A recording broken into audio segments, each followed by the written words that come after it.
Prosperity in Black America. What will this require? Is Black business prospering? Are we reaching women and minority-owned businesses? How do we achieve earning parity for wealth for our families? Do our children really have access to education? Will our families have choices for our children? Prison pipelines, mass incarceration, tearing our families apart. A healthcare system not accessible to the masses. The disproportionate termination of Black women from corporate America. When will we actually begin to address what's really at play? How do Black people gain more power to help make these changes? This requires a lot of political will and courage. I'm that provocateur of change. I am Cindi Bright. Welcome to HeartBeat. Welcome to HeartBeat, everyone. I'm your host, Cindi Bright. Thank you for joining us this evening. We're so excited this evening that we are going to talk about what I would say, well, I'll use the words of our national politicians. We're going to have some joy and talk about hope and joy and the things that are going on right now in our country as our hope has been renewed over the last couple of weeks with the announcement of Vice President Harris running for the President of the United States. This show is being pre-recorded on Tuesday evening, so we just got through hearing the announcement of the Vice President candidate on the ticket with Vice President Harris, which is Tim Walz, and another exciting thing to be celebrating. We're just going to talk about that tonight. We have, it's also local Washington State primary evening, so we're awaiting our local results as we speak. But we decided to just do a show this evening to talk about how we're feeling, because there is a lot of excitement with us personally. There's a lot going on in the country besides just the presidential election. But let me just welcome in, we have both Erin Jones, who's joining again this evening, and Stefani Coverson is scheduled to join us, so I'll bring her in as soon as she arrives. Let me bring Erin in with us this evening. Erin, it's a new day tonight. Are you feeling good? Are you feeling hopeful? Yes. You know, it's so funny because I know this is incredible privilege, but my husband and I decided this year to go away to Mexico for 3 whole weeks this summer. We are both educators, and I have made a commitment over the last 2 years to take the whole month of July off, partly because I'm like hitting it so hard at the beginning of the school year and the end of the school year. And we left literally right before the debate debacle with Biden and Trump. And I just remember feeling like, am I going to come back to an America that I can even exist in? Mm-hmm. And I made the intentional choice to not turn my cell phone on, not get cell service. And that first week was really hard, just hearing from American tourists who were also in our little area. There weren't a ton of American tourists, but it was really hard when I left. Well, I remember the second week is when Biden stepped out. And I remember the day that he stepped out, it was a Sunday. And other Americans were mumbling about it in the cafeteria. Well, not a cafeteria exactly, but there's a big meal area for lunch at our resort. And I could hear people murmuring. So we turned and asked people, what is happening? And they said, Biden dropped out. And I can remember how I felt, like my heart sunk to the bottom of my body. Like the fear, I just wasn't sure. And then about half an hour later is when it was announced that Kamala Harris would be stepping in as the top of the ticket. And as you know, I had mixed emotions about that because I thought, oh my gosh, are we ready for a Black woman? Like, as much as I would love to see a Black woman, I was suddenly really terrified because I remembered what it was like for me to run for office. And she looks like I did at that time with my hair straight. And then watching the last week has been so exciting to watch the momentum happen. So I am hopeful politically for the first time in probably about 4-5 years, maybe 8 years. I think actually I'll say 8 years because I lost my election in 2016, and I remember the night Trump was elected, and I lost my election at the same time. It was such a heavy moment, and I haven't been excited to vote for anyone until now. Same. Stefani has joined us, so I'm going to introduce her in to be here since we just begun. Hey sis, how you doing this evening? Good. How are y'all doing? Good. I know you just got off a plane. Do you need a minute to breathe? Oh, I am excited. I was like pumped watching Governor Walz, and he was my pick, and Yes, I me didn't too. think that they were gonna, you know, I thought they were gonna do like the conventional centrist, Yeah. thing that they like to do, but oh my God, he's amazing. Mm-hmm. He's It is amazing. I'm so it is. happy. Me too. Erin was just talking about, she was at a resort. The first week is, going to decompress, and then starting to hear rumblings when the announcement of President Biden happened on a Sunday, and then the excitement starting to build back up. I guess I personally didn't know this was even an option, right? I didn't know this was even an option. So I think we all were kind of sucking it up that we had to vote for Biden because that's what's going to save our democracy. And no one was happy about it. And now here we have a whole new ticket. God is good. I mean, things can change on a dime, like you never know what's going to happen. And so I know I'm excited about a new day, new energy. I had said in my intro comments that we're pre-recording the show. It's Tuesday evening, and we're watching our own local primaries as well to be able to see. And the reason I want to bring that up is because, the local races are, I mean, I didn't know about Tim Walz. I mean, I knew the name randomly, but not anybody. I know, Erin, you followed him. You're in education as well. I didn't know him from Adam. And the importance of being in these local seats and how these local seats can turn into something like this. And so hence the importance of trying to make sure we get the right folks elected into these local seats. Now, let me pivot for a second to Washington state politics, because we're about 40, 50 minutes away from seeing the first numbers to come in to see who wins. So at the time that the show airs, we will likely know who won some of these seats. There's some important ones that we're paying attention to, right? The Attorney General race here, which is what Vice President Harris comes from, right? So so we have local Moncadingra versus Nick Brown. That's going to be interesting to watch. We were commenting before we went live here that we want to see, Erin and I want to see Monka win for that, because she has proven herself. I don't know how you feel about that, Steph. Oh, let me take myself off mute. Yes, I voted for Manga. I'm very excited about her and the work that she's done to date. And I think she's been tested and proven. So very excited. Mm-hmm. And Nick, just so people know, because this is a show about the Black community, Nick is a Black man too. Monka's not Black. She's a person of color, though. She's a woman of color. Nick is a Black man. He and I ran at the same time back in 2016. And I think he's a really great guy. So Nick, if you're watching, you're a great guy. And what I know is having been around state level politics, Monka's done the work at the state level already to understand who the players are in a way that Nick hasn't yet. And so Nick is really qualified in the work that he's done, but he hasn't been at that state level. And so what I know is that would be jumping like a rung. Monka has done that work and has proven herself as a senator and knows all the players who will be in those roles that make decisions. And I think that it's not just because she's a woman of color. She's a woman of color who's done all her work, kind of like another woman that we're going to be talking about later today. Yeah. You're right, Erin. And, every now and then I state this on air here that while the show is focused on particularly Black women, I use this to help elevate and promote, but it's a show about Black prosperity, which means people who are actually aligned with the values that it takes for Black people to prosper. And that could be anybody. We bring white people on this show too, who Senator Cooter, who is running for the insurance commissioner. I am hopeful. I mean, she had 7 people running against her.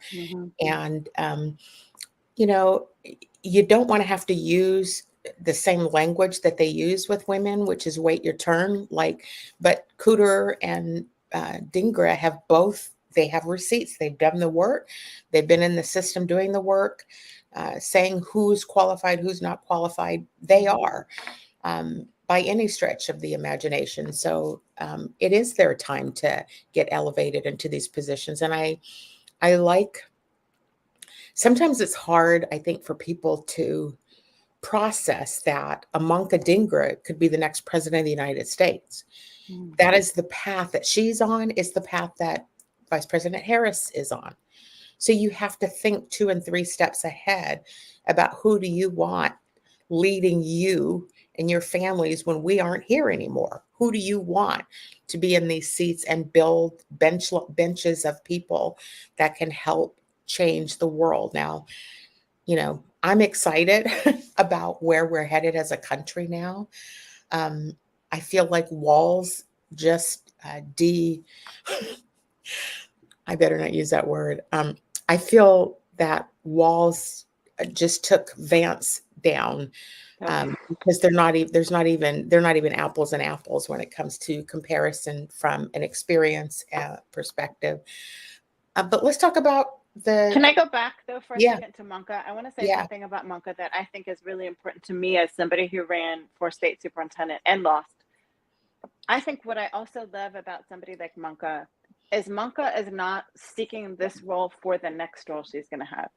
Because we know Monka, right? So we've spent some time with Monka, and what I feel really strongly about is there are too many people seeking positions for the next position, so much so that they're not really committed to the work of the position they're running for. They're thinking about that next position, and I can think of a number of people that were in races while I was running who made it clear, like, we're shooting for the next position after this one, and that to me is kind of icky and gross. I think when it comes to the political process, when you're running for something, you should be running for the thing now that you're running for. Like, we should know that you're committed to this and that you're not looking beyond this to something else. And what I love about somebody like Monka, what I love about Critterer, is they have demonstrated and they have plans, like robust plans for this thing that they are running for right now. And I think that, to me, and it's also what I love about Walz, which we'll get into later. He has been not running for president. He's been running to lead his people in the state of Minnesota for a long time. And he's really invested in his people in the state of Minnesota. And that's what makes him, to me, the best candidate to be VP, because it's not actually the thing that he wanted. He wanted to serve the people that were right in front of him. Exactly. Exactly. Because if folks are, focused on taking that next step, they're not really paying attention to what is going on in their own backyard. And so while it is wonderful, right, to be an elected federal official, what we have been finding out, particularly, since 2016, well, actually, no, before that. So, for example, I'm thinking about the Medicaid monies that several, governors from Republican states turned away, right, and left their electorate or constituents suffering, right? Because they're trying to do their little song and dance, for a particular audience at the federal level.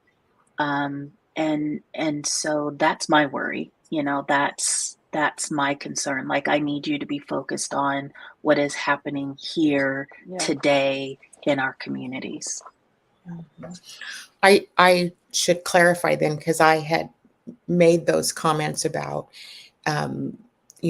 seeing Monka in these other roles as a voter. Oh, absolutely. Yeah, I just wanted for our audience. I wanted to clarify that as a voter. I think we need to think that way, and I do agree with both of you. And I don't know Nick.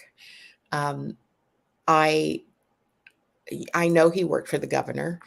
And, I've heard several things about his personal ambitions to be in the seats and what his career goals are. And so I I just put that out there, and I Mhm. appreciate that you both clarified that, because it is really important.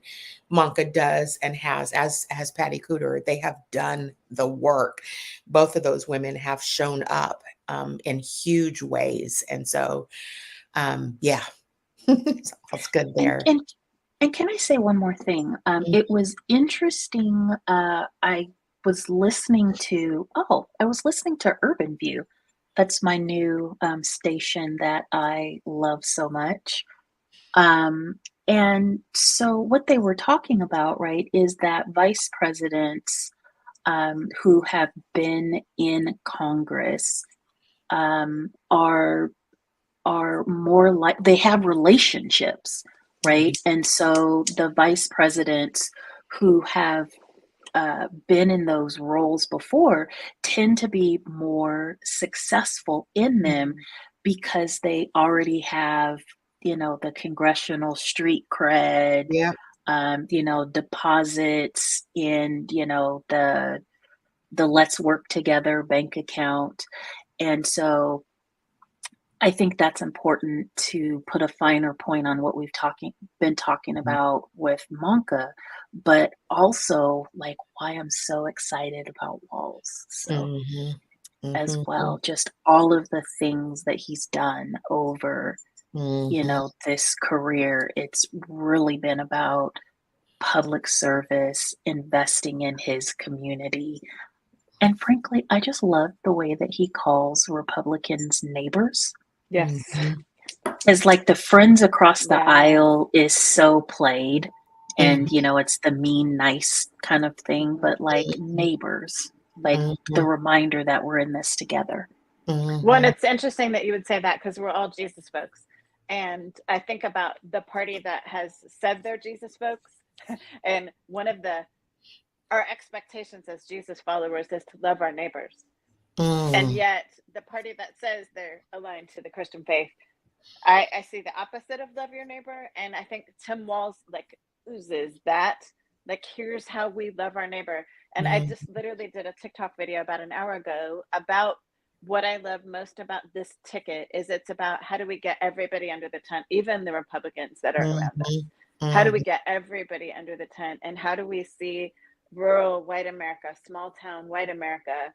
How do we engage? And that's where I think the Democratic Party has really failed as a kind of, they've not had a national strategy and national language around how they're going to support rural white small town America. And so the Republicans have taken that, they propagandized their messaging to them and have not served them well. But I think we have an opportunity now, Stefani, to your point, that Walz can speak to that because he's lived it and he's done it.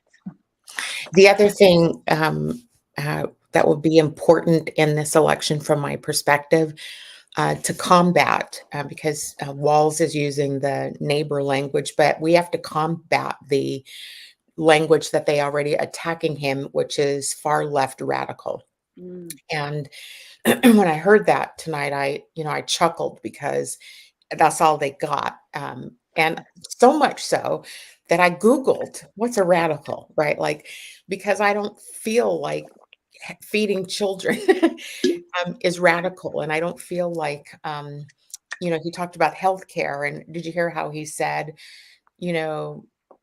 about your neighbors, what's going on in your neighbor's house? And he said, mind your own damn business. Like, that to me is, that's not radical, right? Radical and extremist. So this language that the Trump and his folks are going to use is just to try to scare portions of America that can't discern between, they're so filled with so much hate. So that's the next thing, is that we have 91 days, I guess, now to combat some of these narratives that are starting to get pushed. I wonder what do y'all think about? I wonder how this, will this be a landslide election? I'm not buying. I know we can't let up. That I get, because we all thought Hillary had won and she didn't. But I can't see it being close for some reason, because of the enthusiasm that we're watching unfold in front of us, and the multiple millions of dollars win with Black women, white dudes for Kamala, Black men for, like, there's been so much money poured into her campaign and so much energy. What do you think about what's going to Well, happen for her? and I think it's not only that support that's coming for her, and now the renewed excitement with Walz. I think it's also like put Trump and Vance on a stage and let Mm-hmm. them keep talking. I mean, they keep saying things That that are part. going to disenfranchise the people that they like. I think about this whole NABJ Mm-hmm. event last week and the hot mess that was that event. And I remember thinking as I was watching TikTok videos before the event, and and I knew, oh my gosh, there are probably some Black folks that if they hear him will buy into his message. He had an opportunity there to win folks in the Black community who are right or who just didn't like Kamala for whatever reason. And he blew that. He blew that opportunity to win any Black votes. I mean, I just think that it was a hot mess. But I think they keep getting on stages and saying things that disenfranchise women, that disenfranchise disabled people, that disenfranchise immigrants, that disenfranchise Black people. I mean, I think them being a hot mess over here and the Democrats building momentum over here, I think there's nothing that excites me more than seeing Republicans for Kamala and Yes. Christians for Kamala. And It's wait, exciting. and did we see the Nikki Haley PAC turned Yes. around and endorsed Vice President Kamala Harris? Mhm. It's I think we're tired of it. I think we're tired of, I mean, I've been tired of Donald Trump since the 80s, but I think his political career, I think there's more of us who are tired of it. And Mhm. frankly, JD Vance is a fraud, right? Mhm. So just in terms of him being this rural kid and, you know, of meager means and sort of all of these things, he's not, right? But Governor Walz is truly the person that JD Vance claims to be, right? That this, you know, whatever skin, you know, that he's wearing today. And it was frankly really disgusting to see, back to your point, Erin, about Donald Trump at the National Association of Black Journalists being interviewed. He was absolutely rude and disgusting, and the way that he treated those 3 Black women that were involved in that interview process. And I know that I was looking at him like, yeah, this is on brand, you know, the way that your minions behave in the workplace and, you know, any other opportunity that they have to interact with Black women and women in general. And I think I don't think that I don't think there's a question about. I guess as I was thinking about the initial question or comment about we can't get too comfortable because do we think the Vice President Kamala Harris, the Harris Walz ticket will win by a landslide? The people that kept Trump in or voted for him again the second time was a demographic of women that no matter how many videos you showed them about disrespect. And so the question is, has that number grown any? Because the vitriol that is coming from that group of folks. Did you see the post that I did about a week ago about, it was the Time magazine's picture of Vice President Kamala walking into and you could see the tail end of a guy walking out, and the word I said on it was about, because it was like about time, and I had about 1,500 comments. I removed about 100 of them. They were so vicious, and I had people messaging me. And now, to be fair, I did cuss a couple of them out. To be fair, I did.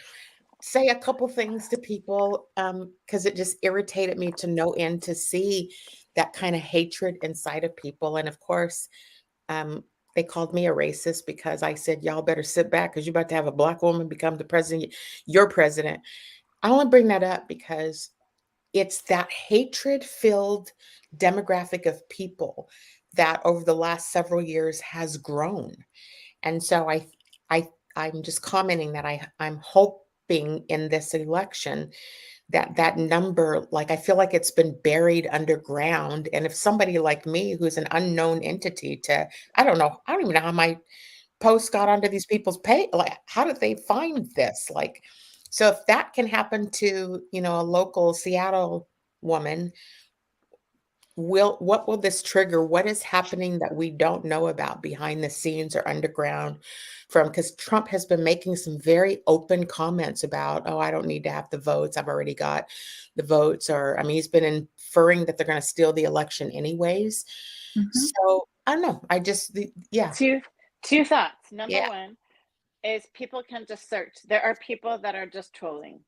So it's so easy now to just troll. Anybody that puts Kamala on a post anywhere, there are trolls that are sent. That's part of the campaign. I also believe there are bots. I do believe there are bots from Russia. I think there's huge incentive for Russia to have Trump in office, and this is terrifying for for Russia to see what's happening right now. So I think there are bots for sure, and I've seen that on my post too. The second thing that I'll say that I am experiencing personally, when we were at the resort, I met a woman our second week there doing laundry. I was doing laundry, and she was from Oklahoma City, and she ended up sitting with me for a little bit, and we talked, and then I just kept seeing her places. I saw her in the gym, and then on their second to last night, we ended up at teppanyaki restaurant together, and I sat next to her husband. So my husband, then me, then her husband, then her. And her husband turned and looked at us and said, I know this is really odd, but were you guys pastors before? And I said, yeah, how did you know? And he said, well, I'm a Jesus guy, and sometimes I just get these feelings, and you walked in, and I knew that my wife had talked to you because she talked about the tall Black lady with the afro and how cool she was. And so I knew who you were, but I just felt when I saw you and your husband that you'd been pastors before. And I was like, oh, okay. And he said, we're from Oklahoma City. And he said, I go to a predominantly white evangelical church, and I feel like God has really been challenging me to think about how to better support my Black and brown siblings and the faith. And I've been praying to have conversations with folks because I can't vote for Trump and I need a different alternative. And I would really love some perspective. We ended up talking for an hour at the resort during dinner. We did not watch the teppanyaki show at all.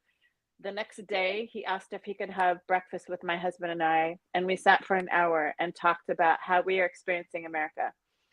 He texted me today and said, I can't tell you how excited I am about Tim Walz and Kamala Harris. And so here's why I say that.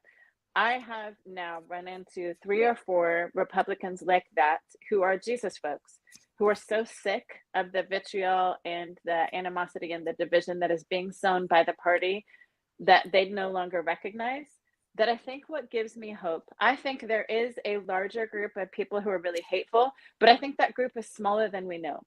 I think it's just getting a lot of traction because they're very visible and they're using social media and we're filming them and we're seeing them. But I actually believe there's a bigger group of people who are in the margins. They're in that middle ground who are so disgusted by what's happening that the more Trump and Vance talk, the more it's going to push them over to the other side, or not to vote at all, is what I'm hearing and seeing in my own lived experience. And so I am really hopeful that even though the haters are becoming more vocal, I think it's actually a smaller group than we think they are.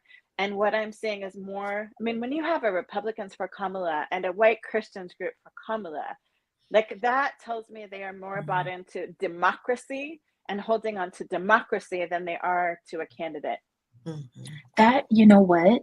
So yes. So I just came back from Dallas. And so there were a lot of folks in the area that were very excited about Vice President Harris. And of course, I'm on the way back by the time that Walz was announced. But a lot of folks super excited, independent, folks that identified as independent voters previously, few Republicans. But Erin, I think you're absolutely right. There's a lot of bot farms, and also per usual, the media wants a horse race, right? For ratings, even if it's not a horse race. So like the whole, interview that they did with the panel of Black men that are supposed to be voting for Trump, that's 12 to what, 15% of Black men. Like, why are you not focusing on the other 85% that show up and vote for the Democratic Party, or not Donald Trump? So Yeah. So I think once again the media has been hyper focused on Donald Trump and JD Vance, but I think what President Biden did stepping down was just so tipping over the whole apple cart that now they're falling all over themselves, covering the Democratic Party. And I think that has just sucked all of the air out of the Trump campaign sails. I'm almost busting out laughing as you're saying that, because wasn't it just absolutely freaking hysterical, the timing of the announcement to come out after the Republicans just had and spent all their money on their on their woo-woo thing for rah-rah party for them, and then all the changes happen, and you can't help but question. You can't help but question. Even today, I found myself just understanding how corporate communications works, and how, like, this decision was made way before today, right? You can't execute the things that they executed today without that have not been made. That it's right, because everything's lined up. The badges, or the poster boards with their names on it, right? Those are done and behind them, and so we know how this stuff works. So it's just interesting and funny that they just let it get to that point, and then Biden pulls out. And I was prepared to vote for him. So not happy, but I was prepared to vote for him so that we could keep our stuff together and pray that another 4 years, but we're not there. So we're in a better place. So it's all good. Who do you I have think? a theory. I have a theory about that. So Okay, what do you want to say? I don't know if you listen to Ezra Klein at all, but Ezra Klein, the podcast, he's been kind of predicting so much of this for about the last 6 months or 7 months now. But one of the things that I heard him say a while ago is he said, I predict that Biden is not going to be the candidate, and it's going to happen right before the convention. So he said that probably in December or January. And I almost wonder if they didn't wait till after the RNC by intention, so that they'd have to pick their VP candidate already, and they'd be stuck. They'd be stuck with a candidate.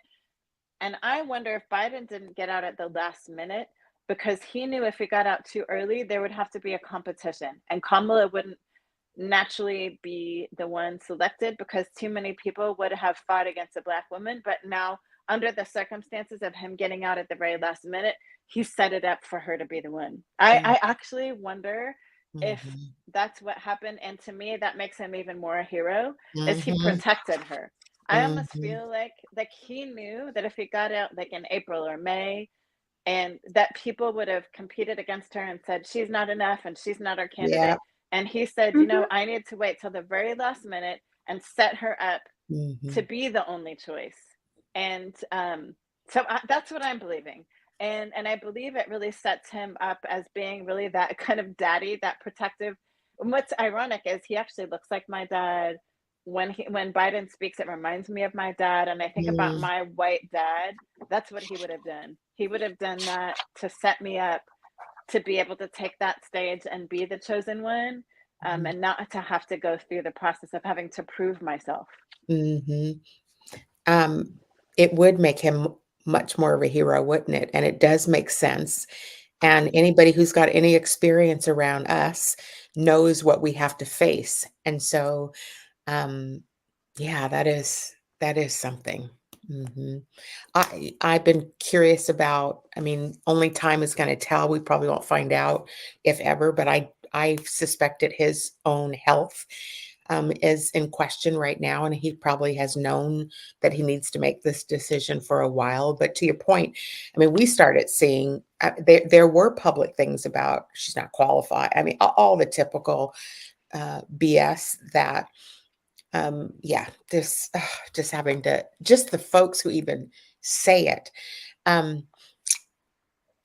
Yeah, I'll skip that. I was going to talk all about the whole because here I attended the Democratic convention here in Washington State, and they had a speaker. I can't remember her name offhand, but she talked. She was so powerful. She was a Black woman that worked in Barack Obama's cabinet, and she talked a lot about all the gatekeepers and the things that go on. And I was just, I mean, it was like being in church because she was like preaching all of the crap that goes on to try to undermine all the Black candidates, all the Black women. Like, it was so good.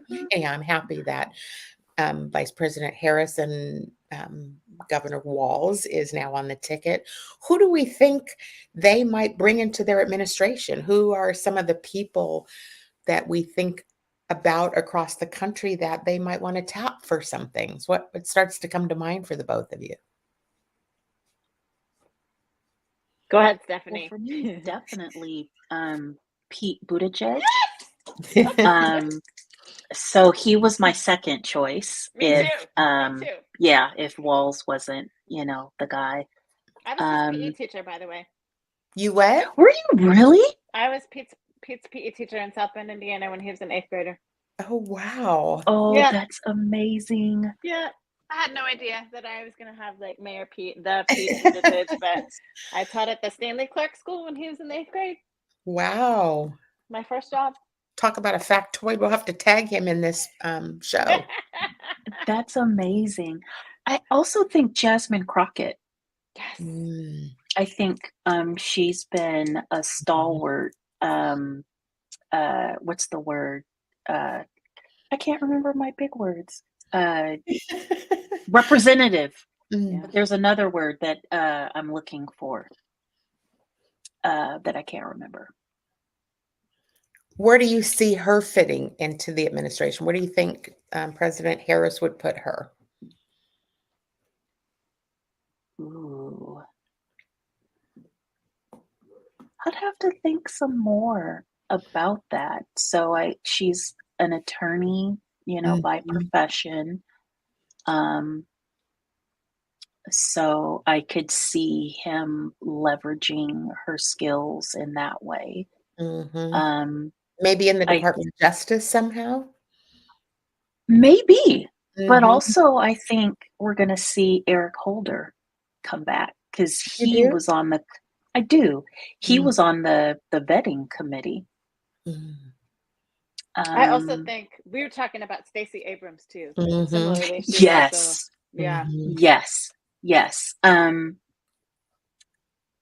I also think, I don't know, they have such an amazing bench of like amazing, talented, empathetic people. So there's just so many folks to be able to draw from. Who do we think maybe here in Washington State that they might tap? Like, I would assume there are some things that float through my mind because, the California and Washington I mean, first off, that's where she's from, is California, but we've done so many things here. We're considered progressive here in Washington State that she might be interested in some of, I mean, do we think Jay Inslee might be a person that goes into her administration? I'm just, yeah. I think for him, just having been around him lately, I think he's at that age place too, where he's ready to just be done. I mean, I think he'd be a great advisor, and I suspect on issues around environment and health care, although the reality is that Tim Walz also had a really great COVID response, I think equal to our state. They both had really great COVID responses, but I Mhm. think I was just around him at Juneteenth, and he's moving really. He just reminds me a lot of Biden in that Oh, way that really? he's Mhm. moving pretty slowly, and I mean he's done a lot of time here. He's Mhm. invested a lot He of time here, has. so I think it's time for him to sit back and do some advising, but not. I don't think he would take a permanent position in Mhm. DC. It would require him to move at this point. I think that's a lot to ask of him Mhm. right now. I want to say something about what Stefani said though, because I think I was almost going to say the exact same language. Here's what I think is brilliant about Kamala's campaign over the last 3 weeks that we've seen, that I think is just brilliant. We've seen the bench. I don't think Mhm. we knew who, like, as a nation.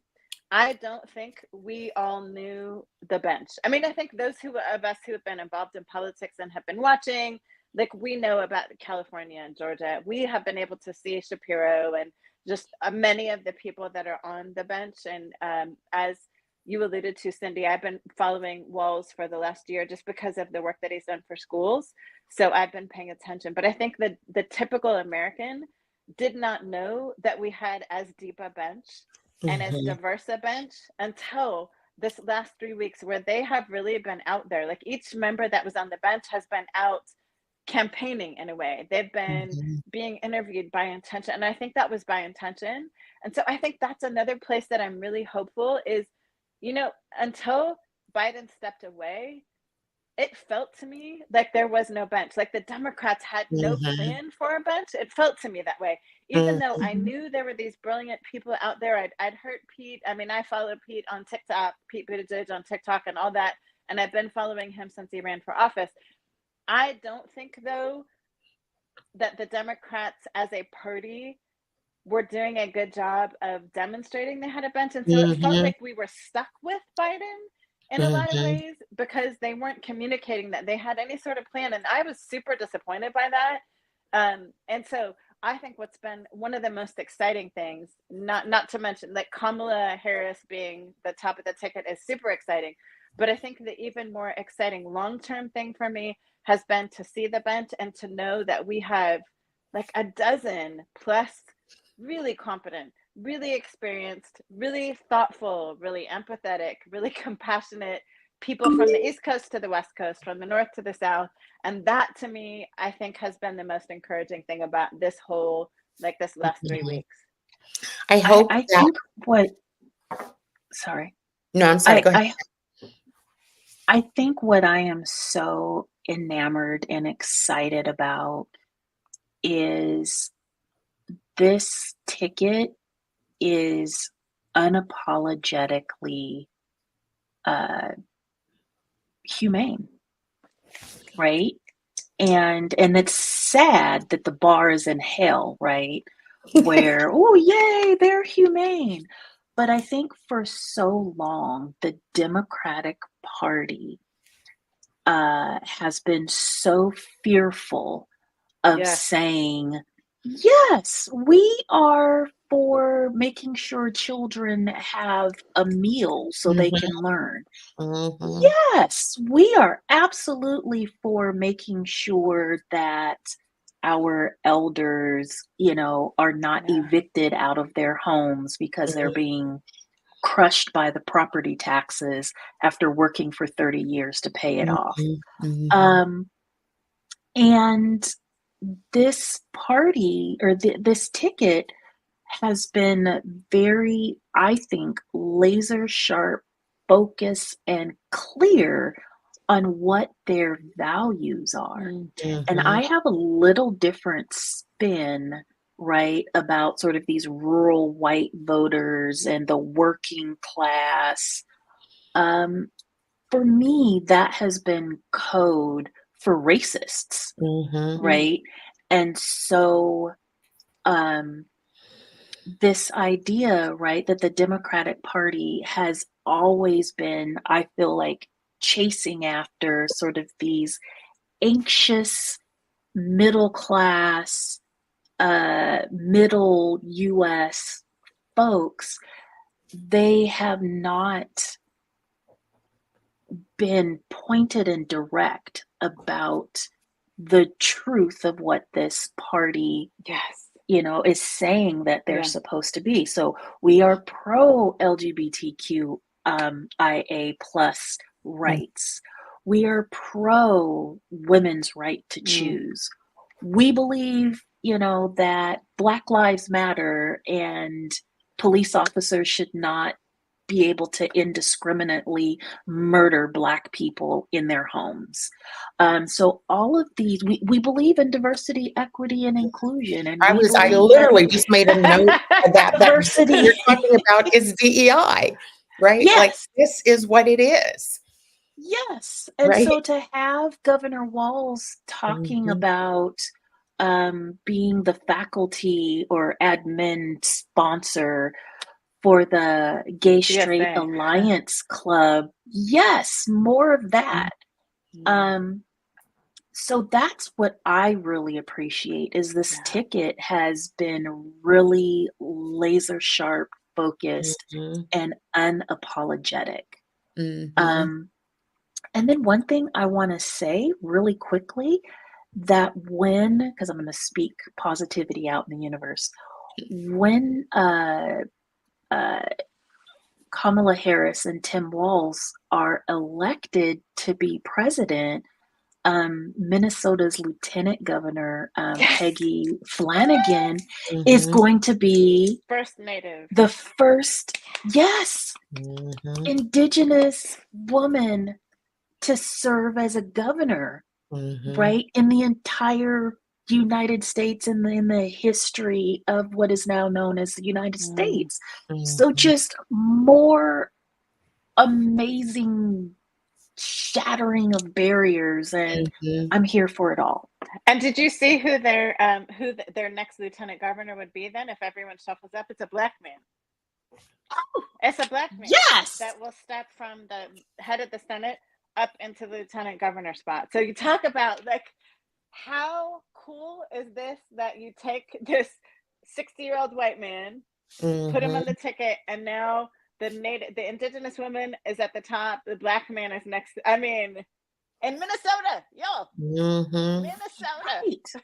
This is what America looks like. This is what our country looks like. It's not a bunch of, older, midlife, elderly white men. Like, we all live here, and our government should be representative. Right. When I asked the question, who do we believe should be on her administration, and we are talking about Minnesota, I want to come back just in case you never know who watches these shows. But I want to make sure, we have a whole bench of phenomenal women here in Washington State that are earning their keep in terms of people that should be considered, whether it be her first President Harris's first term or second, that we should have our eyes on. And so people like Jamila Jayapal. Yes, I was thinking of Jamila Taylor at the same time as her, right? So, because Jamila is also another woman too, an attorney. We have a whole slate with April Berg. We have the chair of our party here is Shasti Conrad. These are 40-something-year-old women that are, I don't know how old Pramila is, but I know that she's about my age. I think she's a couple years older than me. Okay. I don't even know your age. I just 53. know 53. Proudly 53.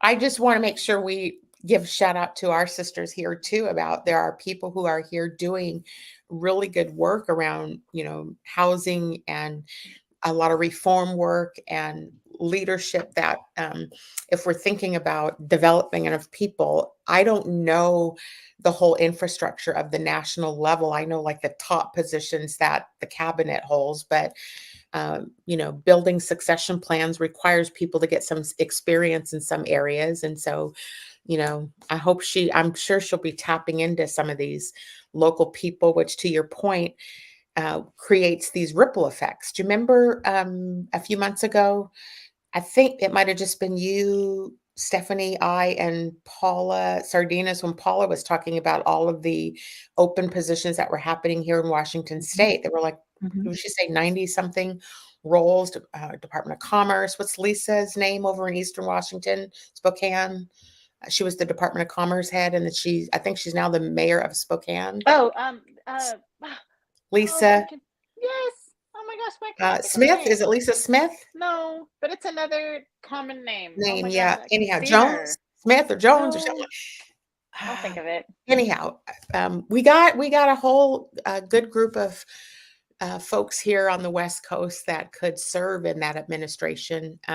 Stacey Abrams, I think you mentioned, Erin could fall right nicely into transportation. And by the way, did you catch Stacey Abrams on CNN in the past week where what's the woman's name? Caitlin Collins was interviewing her. And do you know who Caitlin Collins is? Mm-mm. Caitlin Collins is the 6 p.m. commentator on CNN, and she was one of the more vocal commentators that helped push Don Lemon out. And so she now has a prime seat. Did you know? Okay. So she was interviewing Stacey Abrams, and there was some information that she did not get correct. I saw this on social media. And so Stacey checked it on air right there. It was really interesting for me to observe that, because there have been like 3 recent issues where Black women are pushing back on, what's her name, Allison Murphy. Oh, I did see that. Did you see yes. Did you see the Allison Murphy one where she's like, if you talking over the top of me doesn't make your point more right? Yes. She's another. I really like her a lot. I think I don't know what her whole background is, but I think she's incredibly smart, bright, and is somebody, if I'm Kamala, I would be looking at a woman like her as well. And there was one other person I was thinking of that had come to mind that has escaped me for the moment. That I It would was be. Biden's press secretary, right? The third Black woman who Yeah. had to push back. Yeah, I don't remember who that was at the moment. There was some other situation that I was observing, and I was like, Black women are just getting tired of this crap, right? Like Lisa Brown. Lisa Brown. Yeah, that's right. Lisa Brown. I was like, what is her? Yeah. Spokane. It's Lisa Brown. She's not of color, but a very well thought of, accomplished leader. She did a lot in Department of Commerce, and she's highly thought of in Eastern Washington. So yeah. And the word I was thinking of was surrogate. Thank you. Oh yeah. Like the show is almost over, but surrogate. It's okay. It's our age. Like, if I don't say, when you guys were talking, I was like writing down like what was my thought right now, because I'll forget it if I don't jab it down here. Yeah, what an exciting time for, and I'm sure all of that is going on right now, right? They're identifying people, they're trying to get their plans in place for, and then they're watching all of the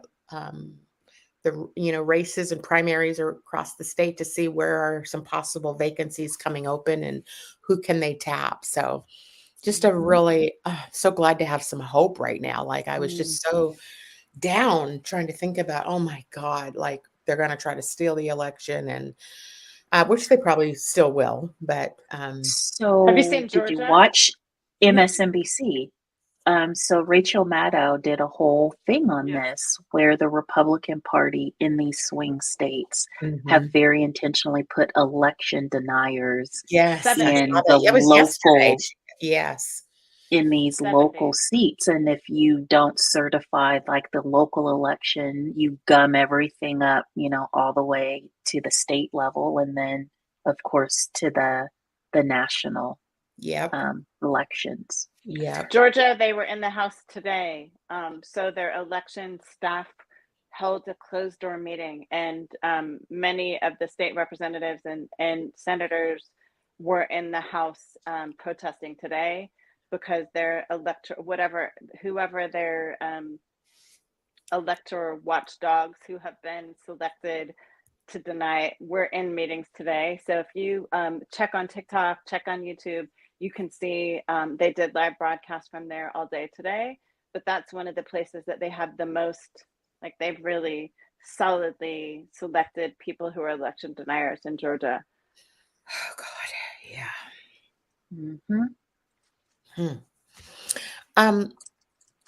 What is the date? Is it September 16th that the sentencing is supposed to occur with Yes. Trump? Yes. That will be fascinating to see what happens there. Haven't looked as of late. Do either of you have an update on Fani Willis and what's going on with Fulton County? And yeah, I have to look that up for next week so I remember what's going on. Any final thoughts? Like, I was just so happy to be able to talk about this. I'm sorry I couldn't make it last week, but this is like such great positive momentum and it felt good. There was still some tragedy that happened this week. I was telling Erin before we went live here that I was just having all these mixed emotions about Sonia Massey as well. So in the same week that we see a new president coming, we're still having to grieve one of our sisters. And we can pick that up more next week. But the complexities of race, we'll stay hopeful for tonight and see how things go forward. Any final thoughts, Erin or Steph? I think my final thought and why I really love the Kamala Walz ticket and why it gives me so much hope is, as someone who's worked in and with state lawmakers, from the state superintendent's office to legislators and senators. I've been doing work with them for the last 15 years. I visited DC and visited the State Department of Education, or the Federal Department of Education. I think what I love about this ticket is not only is there rhetoric, but they actually have policy that they have passed in their respective roles over the course of the last 15 to 20 years. And they can't just talk a good game. They've talked the game and walked the game. And they have the receipts to show that I don't just believe in a thing. I know how to translate that belief into policy. And that's really what I have wished for the Democratic Party. Is I think the party itself hasn't been really clear about how we're going to get what we say we believe translated to policy. And I think both of these people, and I think Kamala Harris has been doing this quietly in the background. Just as I look at her work on the Senate before she became VP, but even as the head of the Senate, as the VP, she's been doing work in the background. We just haven't seen it. And I've gone back and watched a lot of her encounters in the Senate over the last year, and she's been doing the work and holding people accountable.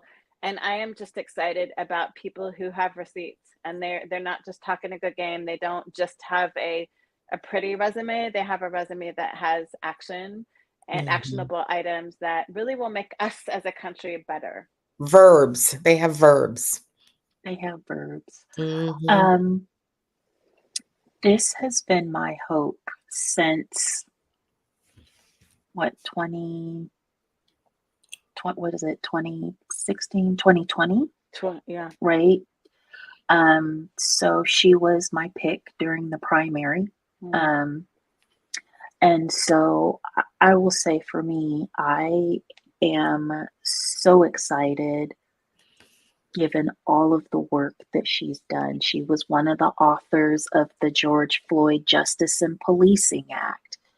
She, was one of the sponsors of the voting, trying to get voting legislation passed. Her work in maternal health care, like trying to address all of these challenges and issues that are disproportionately impacting the Black community and, frankly, other communities of color. So, like, it was really frustrating to me to hear, like, well, we don't know what she's done. Like, we don't know what she's going to do. Like, where have you been? But I think this is just noise, trying to, elevate sort of the she's not qualified thing, even though, like, she's more qualified than the other dude that they had no problem with electing. So there's that. So I'm just excited, and was actually thinking about going doorbelling, like maybe in a purple or red state, just to try to support them. And I'll say the final thing that I appreciate is that I feel like they are pushable, right? So their voting is like step one, and then the next several steps are giving them people that in the House and the Senate that they can get this stuff passed, because the executive enforces the laws. They don't create the laws. So they need help. And then we hold them accountable and stay on them. And so I'm excited. Me too. I appreciate you ladies here with me this evening. To our audience who joined us listening to the show, thank you for joining us. Please send me feedback. I love hearing from you. I have recently started getting a lot more outreach from folks asking me for intel and information. If there's anything you want us to talk about, or guests that you think you want to hear from, please let us know. Thank you for joining us this evening. Next week, we will be able to break down the Washington state elections and give you some thoughts about those outcomes. So we do look forward to seeing you all next week. Have a good week, everyone. Half that up in sacks, I favor black businesses. Assuming I'm rooting for everybody that's black. Yeah. Yeah.